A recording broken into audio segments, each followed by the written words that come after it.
अगर political science में हम बात करें कि स्टेट का जो कॉन्सेप्ट है कहाँ से आया कैसा है, तो ये बड़ा मतलब टेक्निकल विषय हो जाएगा, इस पर नहीं जा रही हूँ। लेकिन आज मैं बात करती हूँ कि हिंदू का जो कॉन्सेप्ट था स्टेट का वो क्या है। तो हिंदू का जो कॉन्सेप्ट था, उन्होंने बोला कि ये डिवाइन कॉन्सेप्ट था, कि ये भगवान ने दिया है। ऊपर से ये बात करते वेलफेयर ऑफ द सिटीजन्स की, और अपहोल्ड करते हैं कि भाई धर्म को पकड़ के रखो। तो दो बातें, नंबर वन वो प्रमोट करते हैं सिटीजन्स के वेलफेयर को, दूसरा वो अपहोल्ड करते हैं धर्म को। तो हम जो हिंदू कॉन्सेप्शन है स्टेट का, वो बेसिकली डिपेंड्स है धर्म पे। इसके कुछ की पॉइंट्स है, तो एक वन बाय वन हम उनको पढ़ते हैं। तो नंबर वन हो गया धर्म। रूरल जो रूल करता है वो सब सर्वियंट होता है धर्म का, मतलब वो जो धर्म का प्रतिनिधि होता है, इसलिए उसको ये वो काम करना चाहिए जो कि वेलफेयर करे सिटीजनशिप का।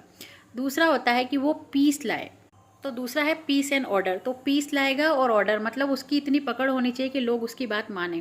तो एक होता है कि जो किंग होता है वो सब सर्विएंट होता है गॉड का, दूसरा होता है पीस लाएगा ऑर्डर से। तीसरा आता है वेलफेयर, उसको वेलफेयर करना है अपनी प्रजा का।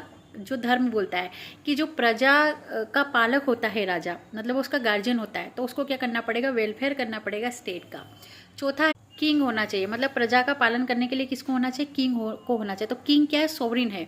तो किंग है वो सोवरिन है, वो एक अथॉरिटी है जिसको भगवान ने बनाया। मतलब स्टेट अगर हम बात करें धर्म की, तो उनका मानना है कि स्टेट जो है वो एक राजा रखेगा, और राजा का काम है प्रजा का पालन पोषण करना, और राजा सुप्रीम अथॉरिटी होता है, राजा होता है सुप्रीम।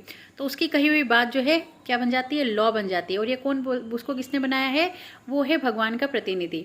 और पांचवा होता है वो होता है सप्तांग थ्योरी। अब ये सप्तांग थ्योरी बहुत इंपॉर्टेंट है, जो कि चाणक्य ने बताई थी। तो ये इसमें होता है एक राजा, एक अमात्य, टेरिटरी, फोर्टिफिकेशंस। तो ये जो सप्तांग थ्योरी दी है ये चाणक्य ने दी है। तो अगर हम इसको हिंदी में समझे तो ये जो है इसमें 7 चीज़ें दी है। तो नंबर 1 हो गया राजा, नंबर 2 हो गया उसका मिनिस्टर जिसको हम पहले अमात्य बोलते थे, तीसरा हो गया दुर्ग, चौथा हो गया जनपद, पांचवा हो गया कोश, छठा हो गया बाली, और सातवां हो गया मित्र। मित्र मतलब एलाई। उसने बोला था कि जो शत्रु होता है वो हमारा मित्र होता है।